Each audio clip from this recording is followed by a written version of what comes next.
Leverage, पहले number का leverage आपके मस्तिष्क में पाया जाता है, क्योंकि यहीं पर आपकी वास्तविकता आकार लेती है। किम और मैं जवानी में अमीर रहकर रिटायर होना चाहते थे। इसके लिए हमें लगातार अपनी वास्तविकताओं पर नियंत्रण करने, परिवर्तन करने और विस्तार करने की ज़रूरत पड़े। आज मैं लोगों से कहता हूँ, $50,000 प्रति वर्ष कमाने के लिए बहुत कड़ी मेहनत करने की स्थिति में, बहुत कम मेहनत में $10 लाख प्रति वर्ष आमदनी कमाने की स्थिति में पहुंचने का सफ़र वास्तविकता बदलने से शुरू होता है। यह जरूरी नहीं है कि वास्तविकता का यह परिवर्तन बहुत बड़ा या बेहतर हो। वास्तविकता का परिवर्तन सिर्फ दृष्टिकोण बदलना भी हो सकता है। मिसाल के तौर पर नौसिखिए निवेशकों की तरह यह न कहें कि कोई चीज़ बहुत ज़्यादा खतरनाक है। इसके बजाय यह पूछें, रिस्क रिवार्ड रेशियो क्या है, या जीतने से पहले मैं कितनी बार हारूंगा। वह प्रॉपर्टी बहुत ज़्यादा महंगी है, यह कहने के बजाय उस व्यक्ति के बारे में पुस्तक पढ़ें या उस व्यक्ति से पूछें जो उस प्रॉपर्टी को खरीद सकता है, और पता लगाएं कि वह इसे कैसे खरीद सकता है। महत्वपूर्ण बात प्रॉपर्टी नहीं, बल्कि आपकी वास्तविकता का परिवर्तन है। दोस्तों, ये चीज़ जो आपके एटीट्यूड का पॉजिटिविटी है, वो आपके लिए सबसे इम्पोर्टेंट है, और आपको इसी में सुधार लाने की ज़रूरत है। एक डैडी ज़्यादा अमीर क्यों बने, दूसरे डैडी ज़्यादा गरीब क्यों बने? अमीर डैडी में अपने वास्तविकता को लगातार बदलने, उसे नियंत्रित करने और विस्तृत करने की योग्यता थी। चूंकि वे लगातार अपनी वास्तविकता का विस्तार कर सकते थे, इसलिए वे कम से कम काम करके ज़्यादा से ज़्यादा अमीर बनते चले गए। दूसरी तरफ मेरे गरीब डैडी ने अपनी वास्तविकता के भीतर जीने का विकल्प चुना। मेरे गरीब डैडी एक ऐसी दुनिया में जिए जिसे वे सच मानते थे।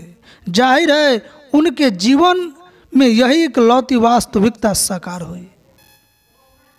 दिन रात कड़ी मेहनत करने के बावजूद रिटायरमेंट के वक्त वे गरीब थे। उनकी एक निश्चित वास्तविकता थी और वे नहीं जानते थे कि इसे किस तरह नियंत्रित, परिवर्तित या विस्तृत बनाया जाए। अपनी वास्तविकता को बदलने के बजाय वे इस तरह की बातें कहते थे, मैं इसका खर्च नहीं उठा सकता, मैं कभी अमीर नहीं बन पाऊंगा, पैसे में मेरी कोई दिलचस्पी नहीं है, रिटायर होने के बाद मेरी आमदनी घट जाएगी। उनके शब्द उनकी जिंदगी की सच्चाई बन गए। बरसों तक हमारी वास्तविकता के बाहर, बरसों तक हमारी वास्तविकता के बाहर। दोस्तों, ये इस पुस्तक का पार्ट शायद 7 है, और इस पुस्तक के जितने सारे पार्ट हैं उसका लिंक भी डिस्क्रिप्शन में अवेलेबल है। आप अभी तक नहीं देखे हैं तो ज़रूर देखिए। और दोस्तों, ये पुस्तक का प्लेलिस्ट भी मैं आज बनाने वाला हूँ, तो प्लेलिस्ट में जाइए। इस पुस्तक को अभी तक नहीं देखे हैं तो देखिए।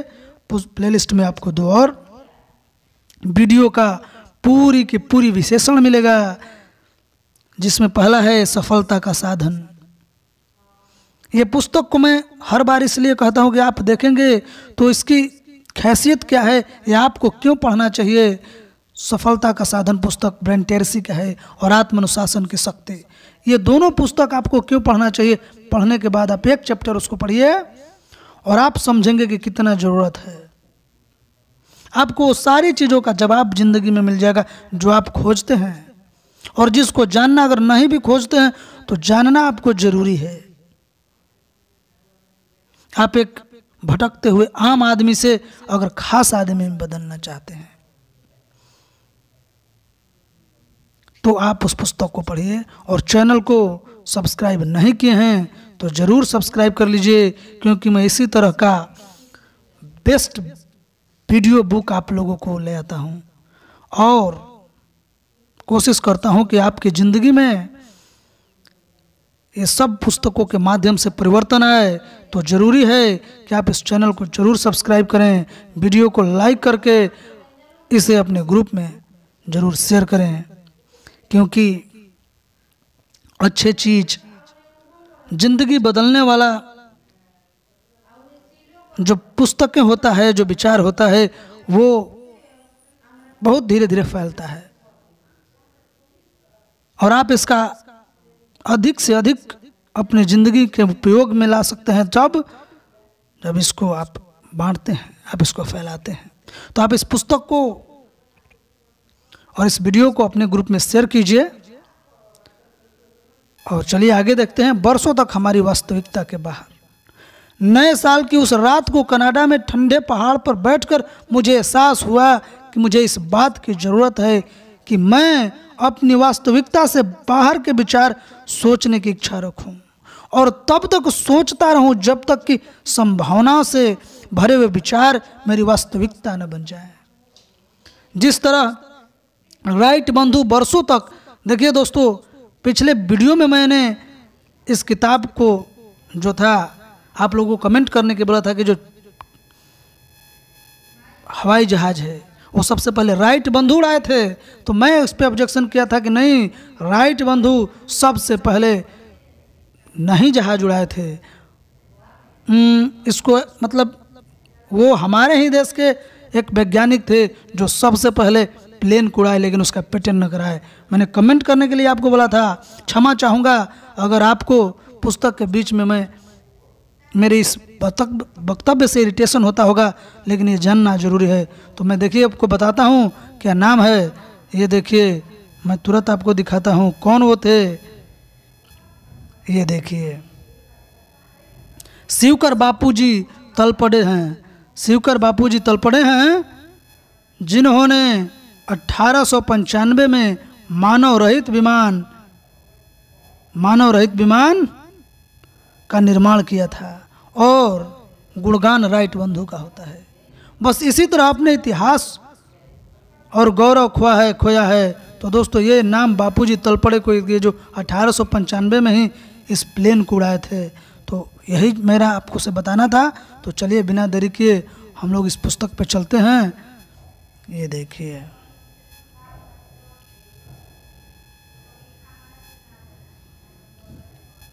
अब आगे देखते हैं।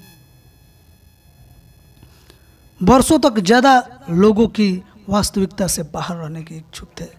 उसी तरह किम लैरी ने और मुझे भी वर्षों तक ज़्यादातर लोगों की वास्तविकता के बाहर रहने की ज़रूरत है। दरअसल हमें वर्षों तक अपनी खुद की वास्तविकता के बाहर भी रहना पड़ा। अक्सर दूसरे लोगों से हमारी बहस होती थी और कभी कभार हमारी आलोचना भी होती थी कि हम स्वप्नदर्शी, मूर्ख, लापरवाह या जोखिम लेने वाले हैं। किम लैरी और मुझे कम से कम 4 साल तक अपने विचारों पर विश्वास करना पड़ा, तब कहीं जाकर हमें असली जिंदगी में कोई स्पष्ट परिणाम दिखा। दूसरे शब्दों में हमें अपनी वास्तविकता को धक्काकर संभावना के क्षेत्र में अपने लक्ष्यों तक पहुंचने में 4 से 8 साल का समय लग गया। आज जब लोग मुझसे पूछते हैं कि अमीर बनने के लिए किस चीज़ की ज़रूरत होती है, तो मैं कहता हूँ इसमें अपनी वास्तविकता का विस्तार करने की योग्यता की ज़रूरत होती है। अगर आप अपनी वास्तविकता का विस्तार नहीं करना चाहते तो अमीर बनने में बहुत लंबा समय लग सकता है। अगर आप जवानी में अमीर बनकर रिटायर होना चाहते हैं तो आपको अपनी वास्तविकता के बदलने और उसका विस्तार करने की ज़रूरत है। आपको इसकी आदत डाल लेनी चाहिए। जैसा मेरे अमीर डैडी लगातार अपने बेटी और मुझे याद दिलाते रहते थे, इंसान के विचार और शब्द सच हो जाते हैं। जैसा आप विचार करते हैं और जैसा वाणी बोलते हैं, अगर आप दिन में 2 बार दोहराते हैं कि मैं सफल बनकर रहूँगा, मेरा जन्म जीतने के लिए हुआ है, तो यकीन मानिए दोस्तों, आपको जीतने से कोई नहीं रोक सकता है। इसलिए मनुष्य वो है जो अपने विचारों पर नियंत्रण करता है, क्योंकि महान बनने की सबसे पहली जो रिक्वायरमेंट है वो यही है। एक सुझाव, अमीर डैडी ने अपने बेटी और मुझे हमारी वास्तविकताओं का विस्तार करना सिखाने के लिए एक बड़ा ही अच्छा तरीका अपनाया। उन्होंने हमें ऐसे लोगों की जीवनियाँ पढ़ने के लिए कहा जो उस तरह की जिंदगी जीते थे जैसे हम जीना चाहते थे। उदाहरण के लिए अमीर डैडी ने हमसे जॉन टी रॉकफेलर और हेनरी फोर्ड की जीवनियों को पढ़ने के लिए कहा। हाल में मैंने Bill Gates, Richard Branson, George Soros सहित अन्य कई लोगों के बारे में या उनकी लिखी पुस्तकें पढ़ी है। जब मेरा सामना उन लोगों से होता है जो कहते हैं मेरी उम्र बहुत ज़्यादा है, तो मैं उनसे पूछता हूँ कि क्या वे कर्नल सैंडर्स के दास्तान पढ़ना चाहेंगे, जो 60 साल की उम्र के बाद अमीर बने थे।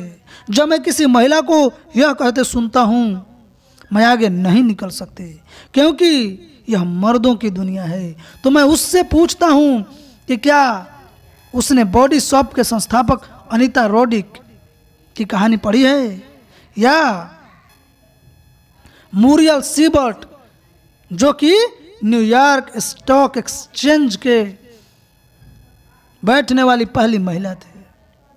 जब लोग कहते हैं कि उनकी उम्र बहुत कम है, तो मैं उनसे बिल गेट्स के बारे में पढ़ने को कहता हूँ, जो 30 साल की उम्र में थोड़े ही समय के बाद दुनिया में सबसे अमीर आदमी बन गए थे। अगर ये मिसालें उनकी वास्तविकताओं के विस्तार करने में सहायक नहीं है, तो मुझे नहीं लगता कि ऐसा कभी हो पाएगा।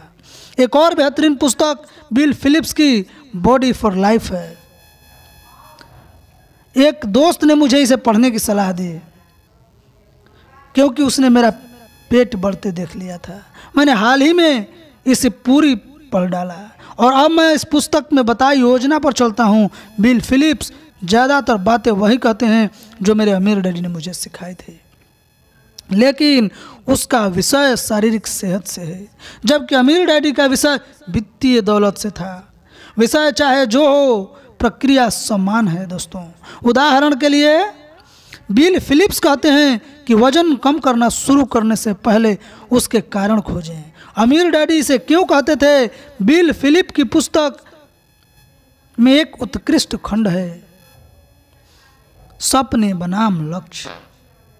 इसमें से बताते हैं कि प्रतिक्रिया के लिए सपने और लक्ष्य महत्वपूर्ण क्यों होते हैं। हालांकि जिन विषयों में मुझे सेहत और दौलत में सबसे करीबी तालमेल नजर आया, उसका संबंध खाने और अपनी वास्तविकता के पार जाने में था। बिल फिलिप्स लोगों को कम नहीं बल्कि ज़्यादा खाने के लिए प्रोत्साहित करते हैं। अगर आप वजन कम करना चाहते हैं, शक्ति हासिल करना चाहते हैं और अपनी सेहत को सुधारना चाहते हैं, तो वे हर दिन 6 बार खाने की सलाह देते हैं। वे कहते हैं जो लोग भूखे रहकर वजन घटाने की कोशिश करते हैं वे सिर्फ कुछ समय तक ही भूखे रह पाते हैं। इस दौरान उनकी चर्बी नहीं बल्कि मांसपेशियां कम हो जाएगी और फिर वे जमकर ठूसने लगते हैं, जिससे वे पहले से ज़्यादा थुल हो जाते हैं। वे ज़्यादा मोटे इसलिए हो जाते हैं क्योंकि अब उनकी कैलोरियां बढ़ चुकी है और उन्हें जलाने के लिए मांसपेशी कम बची है। मैं इस पैटर्न को अच्छी तरह जानता हूँ। अमीर डैडी भी उन लोगों के बारे में यही कहते थे जो सस्ते या कंजूस बनकर या पैसे खर्च न करके अपने संसाधनों के नीचे जीकर और पाई पाई बचाकर अमीर बनने की कोशिश करते थे। इस तरह के व्यवहार से ज़्यादातर लोग बहुत अमीर नहीं बन पाते हैं। अगर कोई व्यक्ति अमीर बनना चाहता है तो उसे ज़्यादा खर्च करने की ज़रूरत है, लेकिन उसे पता होना चाहिए कि अमीर बनने के लिए वह कैसे और किस चीज़ पर खर्च करे। जैसा मेरे अमीर डैडी ने कहा था, अच्छे और बुरे दोनों तरह के खर्च होते हैं और हम में से ज़्यादातर लोग जानते हैं कि खाना भी अच्छा और बुरा दोनों तरह का होता है। जिस तरह कोई व्यक्ति भूखा रहकर वजन कम करने की कोशिश करता है, उसी तरह जो व्यक्ति कंजूस बनकर अमीर बनने की कोशिश करता है वह भी आर्थिक दृष्टि से सिर्फ कमज़ोर बनता है और फिर अचानक वह अपनी भड़ास निकालता है। लेकिन यह खाने का नहीं बल्कि खर्च करने का पेट्टूपन होता है। और जिस तरह पेट्टू व्यक्ति फास्ट फूड को जमकर अपने पेट में भर लेता है, उसी तरह कंजूस जब खर्च करने पर उतारू होता है तो अपने घर में विलासिता के ढेरों बेकार सामान भर लेता है। बिल फिलिप्स वह सुझाव भी देते हैं, अधिकतम गंभीरता तब आती है जब आप असफलता को भांप लेते हैं। मेरे ख्याल से बिल फिलिप्स यह कह रहे हैं कि जिस पल आप असफल होते हैं, जिस पल आपको लगता है कि आप इससे आगे नहीं जा सकते, उसी पल आप उससे उभरना और दोबारा विकास करना शुरू करते हैं। दूसरे शब्दों में, जब आप खुद को अपनी सीमाओं के पार धकेलते हैं और शारीरिक रूप से असफल होते हैं, उसी समय आप ज़्यादा सेहतमंद बनना शुरू करते हैं। मैं कहता हूँ कि यही ज़्यादा दौलतमंद बनने के बारे में भी सच है। मैंने गौर किया है कि ज़्यादातर लोग असफल इसलिए हैं क्योंकि वे हर कीमत पर असफलता से बचते हैं। 10 में से 9 नए बिजनेस असफल इसलिए हो जाते हैं दोस्तों, क्योंकि यह मिसाल देकर निवेश सलाहकार ने कोई नया बिजनेस शुरू करने के खिलाफ सलाह दी थी। उसी की तरह ज़्यादातर लोग असफलता को बुरा मानते हैं। अमीर डैडी ने मुझे सिखाया कि सीखने और सफलता पाने के लिए असफलता अनिवार्य है। मैंने हारने के बाद जितना सीखा है उतना पहले उससे नहीं सीखा था। हालांकि कई बार इससे चोट पहुंचे, लेकिन असफलता के बाद उपचार प्रक्रिया में अंततः मुझे ज़्यादा भावनात्मक और आर्थिक मजबूती दी। मैं कई लोगों से मिला हूं जो सिर्फ इसलिए सफल नहीं हो पाए क्योंकि वे असफल नहीं होना पाए चाहते थे। वे अपनी व्यक्तिगत वास्तविकता, जिसे वे अपने लिए संभव मानते हैं, के पार जाने में असफल रहे हैं। इस कारण उन्हें यह कभी पता ही नहीं चल पाया है कि उनके जीवन में क्या संभव है। जैसा मैंने कहा, मैं सोचता हूँ कि अपनी वास्तविकता को लगातार बदलने और उसका विस्तार करने की योग्यता ने अमीर डैडी को अंततः दौलतमंद बनाया। बिल फिलिप्स स्वास्थ्य के बारे में यही बात कह रहे हैं। आप कितने सशक्त हैं, इस बारे में अपनी वास्तविकता के भीतर रहकर आप ज़्यादा स्वस्थ नहीं बनते हैं। अगर आप ज़्यादा स्वस्थ और दौलतमंद बनना चाहते हैं तो आपको अपनी वास्तविकता के पार निकलने की ज़रूरत है। आपको नई संभावनाओं के क्षेत्र में जिंदगी जीने की ज़रूरत है। अच्छी खबर यह है कि अगर आप लगातार अपनी सीमाओं के पार जाते हैं तो आपको सबसे अच्छा लीवरेज मिलता है। आपको ज़्यादा स्वास्थ्य, दौलतमंद, ज़्यादा समय तक युवा रहने, शायद बेहतर दिखने का लीवरेज भी मिलता है। और मेरे लिए यह लीवरेज मायने रखता है। अगर आप अपनी वास्तविकता का विस्तार करना चाहते हैं तो उन लोगों के बारे में पुस्तकें पढ़ें या ऑडियो टेप्स सुनें जो पहले ही वह चीज़ हासिल कर चुके हैं जिसे आप हासिल करना चाहते हैं। मेरे गरीब डैडी ने मुझे प्रोत्साहित किया कि मैं महान लीडर्स पर पुस्तकें पढ़ूं, जैसे राष्ट्रपति लिंकन, राष्ट्रपति Kennedy, Gandhi, Martin Luther king etcetera. दोनों डैडियों ने वास्तविकता के विस्तार के लिए मुझे पढ़ने की सलाह दी। हालांकि उन्होंने समान वास्तविकताओं को अपनी ज़रूरत के हिसाब से सलाह नहीं दी, क्योंकि उनकी वास्तविकताएं अलग अलग थी। और मुझे खुशी है कि मुझे दोनों वास्तविकताओं की समान रूप से जानकारी मिली। अगर आप सचमुच जवानी में अमीर होकर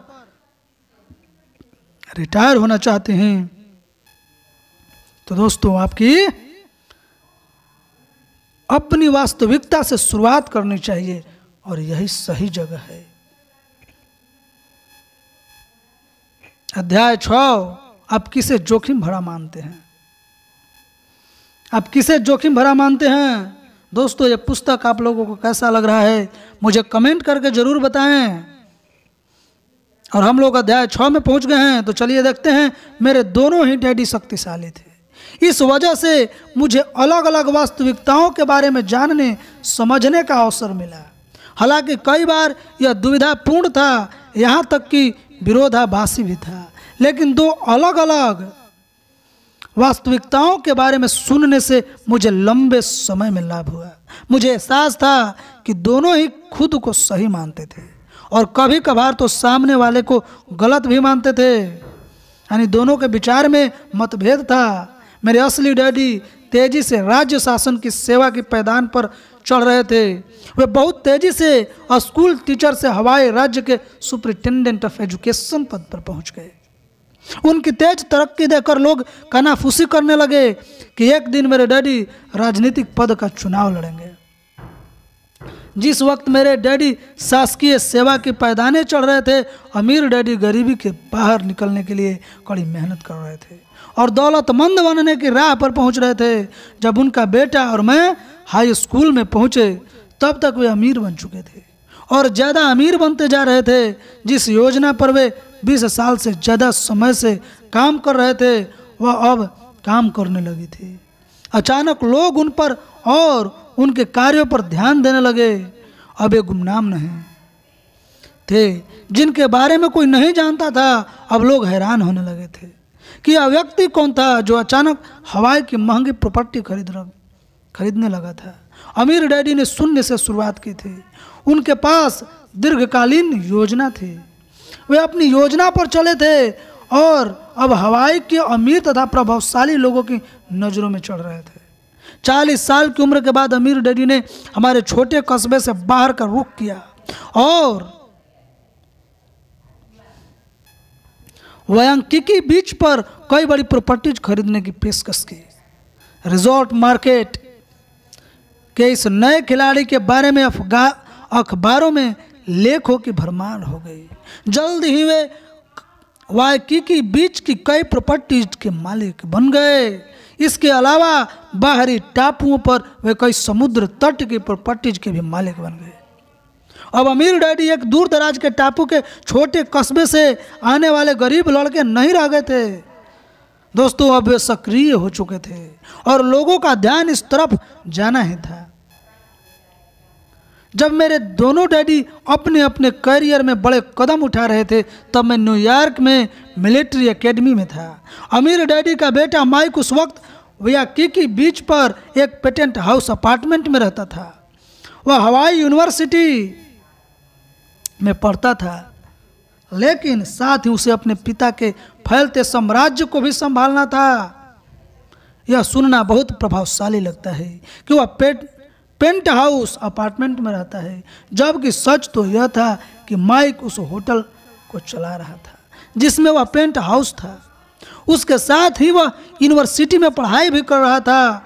क्रिसमस की छुट्टियों में घर आने पर मैं और माइक अमीर डैडी की ऑफिस में चर्चा कर रहे थे कि हमने एकेडमी या यूनिवर्सिटी में क्या सीखा और किन नए लोगों से मिले।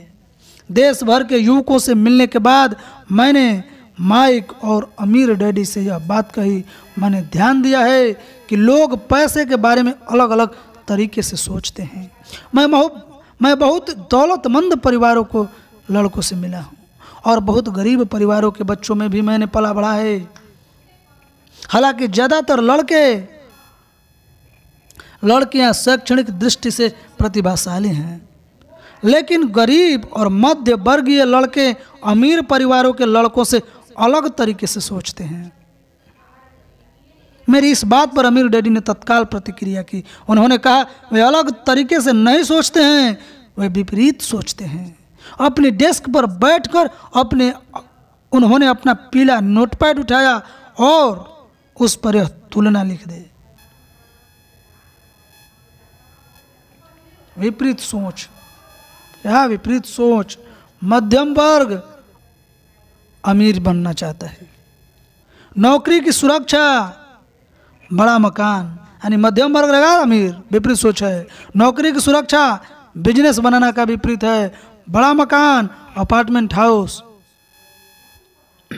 पैसा बचाना, पैसों का निवेश करना। अमीर लालची होते हैं, अमीर उदार होते हैं। यह लिखने के बाद अमीर डैडी ने मेरी तरफ देखते हुए कहा, तुम्हारी वास्तविकता इस बात से तय होती है वैरेन रॉबर्ट कि तुम किसे स्मार्ट और किसे जोखिम भरा मानते हो। उनके डायग्राम की ओर देखते हुए मैंने पूछा, आपका मतलब क्या है डैडी? मध्यम वर्ग यह सोचता है कि नौकरी की सुरक्षा स्मार्ट तरीका है और बिजनेस बनाना जोखिम भरा तरीका है। मैं इस वास्तविकता को अच्छी तरह जानता था क्योंकि यह मेरे गरीब डैडी की वास्तविकता थी। सही है, अमीर डैडी ने कहा। नौकरी की सुरक्षा के बारे में और कुछ? मैंने कुछ समय तक सोचा, लेकिन मुझे कुछ समझ नहीं आया। मैंने जवाब दिया, मैं नहीं जानता। कि आप किस जवाब की उम्मीद कर रहे हैं? यह सच है कि मेरे डैडी सहित बहुत से लोग यह सोचते हैं कि सुरक्षित नौकरी चुनना स्मार्ट तरीका है। इससे मैं किस चीज को नजरअंदाज कर रहा हूं?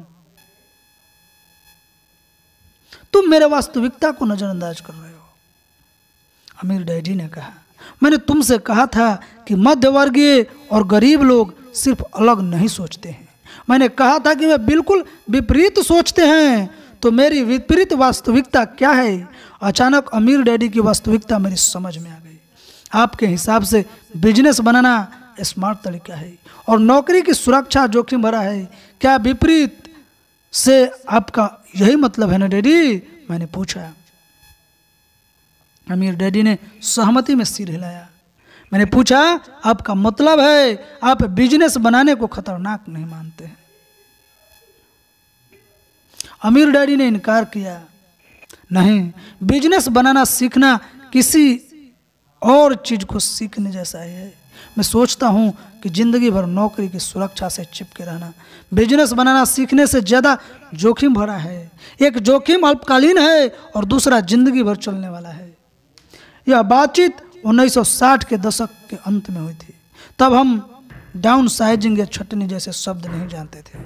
हम में से ज़्यादातर लोग उस वक्त बस इतना जानते थे कि आप पढ़ाई करते थे, नौकरी करते थे, जिंदगी भर काम करते थे और जब आप रिटायर होते थे तो कंपनी और सरकार आपकी देखभाल करते थे। हमें घर और स्कूल में बस इतना सिखाया गया था, अच्छी पढ़ाई करो ताकि तुम अच्छे कर्मचारी बन सको। यह कहा तो नहीं जाता था, लेकिन इसका अर्थ यही निकलता था कि स्कूल जाने का मतलब नौकरी पाने के अधिक योग्य, मोर एम्प्लॉयबल बनना था और यही स्मार्ट विकल्प था। आज हम में से ज़्यादातर लोग जानते हैं कि नौकरी की सुरक्षा अतीत की चीज़ है, लेकिन उस वक्त कोई भी इस बारे में सवाल नहीं करता था कि नौकरी की सुरक्षा चाहना स्मार्ट विकल्प है। मैंने अमीर डैडी की उस तुलना की तरफ देखा कि अमीर लालची होते हैं या अमीर उदार होते हैं, और मैं उस पल जान गया कि मेरी वास्तविकता क्या थी। मेरे परिवार में अमीर लोगों को बेरहम और लालची माना जाता था, जिनकी दिलचस्पी सिर्फ पैसे में होती थी और जो गरीबों की परवाह नहीं करते थे। अपनी सूची की तरफ इशारा करते हुए अमीर डैडी ने कहा, क्या तुम सोचने के फर्क को समझ गए हो? सोचने के तरीके अलग नहीं हैं, बिल्कुल विपरीत हैं। मैंने धीरे से कहा, इसलिए अमीर बनना लोगों के लिए अक्सर इतना मुश्किल होता है। अमीर बनने के लिए सिर्फ अलग सोचने की नहीं बल्कि विपरीत सोचने की जरूरत है। अमीर डैडी ने सिर हिलाकर सहमति जताई और विचार को मेरे भीतर उतरने दिया। अगर तुम अमीर बनना चाहते हो तो तुम्हें अपने सोचने के वर्तमान तरीके से ठीक विपरीत तरीके से सीखना होगा। सोचना, सिर्फ सोचने के तरीके को बदलना होगा। मैंने पूछा, क्या इससे अलग तरह से काम करने की जरूरत नहीं है? सच कहा जाए तो नहीं, अमीर डैडी ने कहा। अगर तुम नौकरी की सुरक्षा के लिए काम करते हो तो तुम जिंदगी में ज़्यादातर समय कड़ी मेहनत करोगे, और अगर तुम बिजनेस बनाने के लिए मेहनत करते हो तो तुम शुरुआत में ज़्यादा कड़ी मेहनत करोगे, लेकिन तुम अंत में कम से कम काम करोगे और शायद 10, 100 या 1000 गुना ज़्यादा पैसा कमाओगे। तो कौन सा विकल्प ज़्यादा स्मार्ट है? और निवेश के बारे में मैंने पूछा। मेरे मम्मी डैडी हमेशा कहते हैं कि निवेश करना खतरनाक है, इन्वेस्टमेंट इज डेंजरस, और पैसे बचाना स्मार्ट तरीका है। जब आप निवेश करते हैं तो आप अलग तरीके से काम नहीं करते हैं। अमीर डैडी यह बात सुनकर मुस्कुराए और बोले, पैसे बचाने और पैसे का निवेश करने के लिए एक जैसे काम करने होते हैं। आप वही काम करते हैं, हालांकि आपकी सोच बिल्कुल विपरीत होती है। वही काम। मैंने पूछा, लेकिन क्या एक में ज़्यादा जोखिम नहीं है? नहीं, अमीर डैडी ने दोबारा हंसते हुए कहा, मैं तुम्हें जिंदगी का एक महत्वपूर्ण सबक सिखाना चाहता हूं। रॉबर्ट, मैं अब ज़्यादा बड़ा हो गया था, इसलिए अब वे मुझे और माइक को ज़्यादा विस्तार से समझा सकते थे। लेकिन तुम्हें वह सबक बताने से पहले क्या मैं एक सवाल पूछ सकता हूं? जरूर, जो पूछना चाहें पूछिए। उन्होंने पूछा, पैसे बचाने के लिए तुम्हारे माता पिता क्या करते हैं? मैंने कुछ समय तक उनके सवाल पर सोचने के बाद कहा, बहुत काम करते हैं। कोई भी एक काम बता दो। अमीर डैडी ने कहा, ऐसा काम बताओ जिससे वे अपना काम समय लगते हो, जिसमें वे अपना काफी समय लगाते हों। देखिए, हर बुधवार को जब अखबारों में सुपरमार्केट्स साप्ताहिक फूड्स स्पेशल का विज्ञापन देते हैं तो उन्हें पढ़ने के बाद मेरे मम्मी डैडी सप्ताह का फूड बजट बनाते हैं। वे खाने पीने के सामानों पर सेल्स और क्लिप कूपन्स की तलाश करते हैं। मैंने कहा, इस काम में वो बहुत समय लगाते हैं। दरअसल हमारे घर क्या बनेगा यह भी इसी बात से तय होता है कि सुपरमार्केट में किस चीज की सेल लगी है। अमीर डैडी ने पूछा, फिर वे क्या करते हैं? फिर वे शहर के अलग अलग सुपरमार्केट्स में जाते हैं और डिस्काउंट पर मिलने वाले सामान खरीदते हैं। मैंने जवाब दिया, वे कहते हैं कि सेल्स पर मिलने वाले फूड आइटम्स की शॉपिंग से वे बहुत सा पैसा बचा लेते हैं। बेशक ऐसा ही होता होगा, अमीर डैडी ने कहा। और क्या वे कपड़ों के भी सेल में भी खरीदारी करते हैं? मैंने हाँ में सिर हिलाया। हाँ, और वे कार खरीदते समय भी ऐसा करते हैं, चाहे कार नई हो या सेकेंड हैंड। वे पैसे बचाने के लिए शॉपिंग करने में बहुत समय लगाते हैं। अमीर डैडी ने पूछा, तो उन्हें लगता है कि बचत स्मार्ट काम है? निश्चित रूप से, मैंने जवाब दिया। दरअसल जब वे देखते हैं कि कोई चीज सेल पर है तो वे उसे थोक में खरीदकर अपने बड़े फ्रीजर में रख लेते हैं। कुछ समय पहले सेल में उन्होंने इतना सारा पोर्क खरीद लिया था कि अगले 6 महीने तक चलेगा। वे इतनी जबरदस्त छूट पर रोमांचित थे। दोस्तों, अब हम लोग पढ़ेंगे अगली पुस्तक में अमीरी से स्टार्ट करेंगे। अमीर डैडी जोर जोर से हंसने लगे। इसको मैंने मार्क आउट कर लिया है। तब तक के लिए दीजिए मुझे इजाज़त। अभी तक चैनल को सब्सक्राइब नहीं किए हैं तो मैं बार बार कहता हूं, चैनल को सब्सक्राइब कर लीजिए। दोस्तों, वीडियो को लाइक करके अपने ग्रुप में शेयर नहीं कर रहे हैं आप। अगर शेयर करते तो वीडियो का सब्सक्रिप्शन जरूर बढ़ता। और अगर कंटेंट में कोई कमी है तो मुझे कमेंट करके ज़रूर बताइए। लेकिन अगर आप इस वीडियो को देखते हैं तो अपना देखने का एहसास मुझे दिलाइए। और अब मुझे दीजिए इजाज़त। जय श्री राम, जय हिंदुस्तान। अपना ख्याल रखिए, कोरोना में सुरक्षित रहिए।